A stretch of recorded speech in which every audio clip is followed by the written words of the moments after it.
Hey everybody, it's Chainsaw Reacts back once again, another video for you guys. So we got some interesting information today about the upcoming live-action Avatar: The Last Airbender series coming to Netflix. Apparently we have a new showrunner and some new character details, which, reading through this stuff, makes me go, I don't know. I mean, I'll still give it a chance, but from this information here, it sounds like it pretty much confirms which side was which in terms of what happened when the original creators back then were the showrunners of this show, and they left last year, and it was creative differences and all that kind of stuff. And there's a lot of debate about, were the original creators, who were the showrunners, were they trying to make changes from the original run on Nickelodeon, and Netflix didn't want that? Or was Netflix wanting to make changes, and they didn't want changes from the Nickelodeon run in terms of adapting to live action? Well, it sounds like Netflix is the ones that were trying to make changes, and that's why the showrunners apparently left, or at least part of the reason.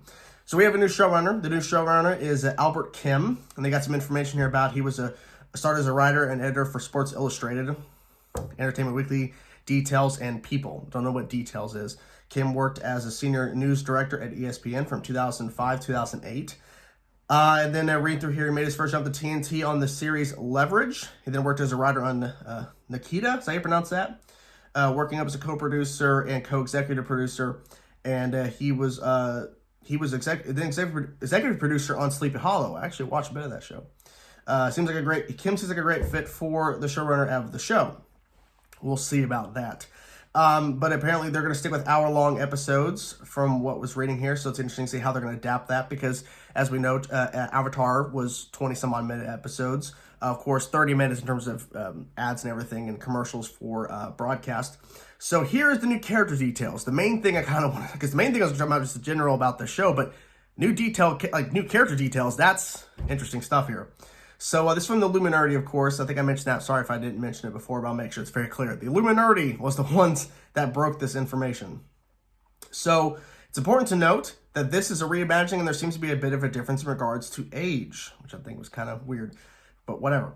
So in the animated version of Avatar: The Last Airbender, Sokka is Katara's older brother. Sokka's 15, Katara's 14.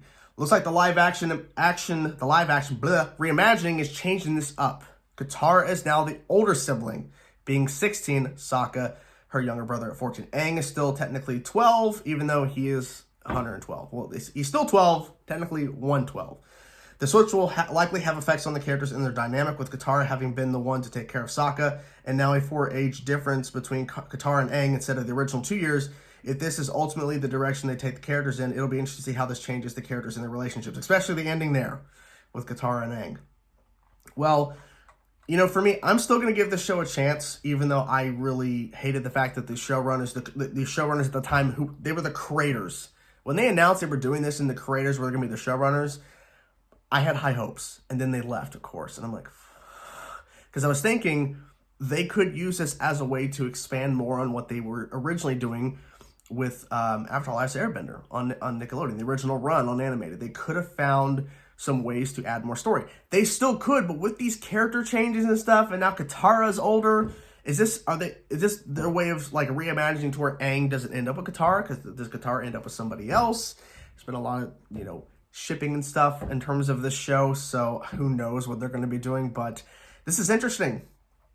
I mean, that's the only way I can really put it. I mean, like I said, I'm going to give it a chance, but I'm just worried that this may not go well. Because to me, obviously, I was really late on the bandwagon of Avatar: The Last Airbender. I reacted to it for the channel and for Patreon, and to me, it's one of the best shows I've ever seen, and I am just hopeful that they deliver. If they gotta deliver something good here, because man, if you're gonna touch Avatar, you gotta do it right. And with the creators, I keep saying showrunners, but when the creators of the show leave as showrunners and they leave for creative differences, and now we hear about the changes in age in terms of Katara and Sokka.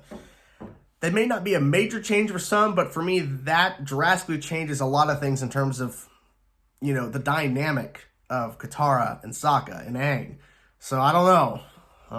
So what do you guys think of this information? Do you think this is going to be good for Avatar: The Last Airbender? Do you like the fact they're making changes, or are you kind of worried like I am? Whatever thoughts you have, I'm curious to know. Let me know in the comment section below, guys. I'm curious to know your thoughts. So yeah, fingers crossed. Anyways, talk to you guys soon. Peace out.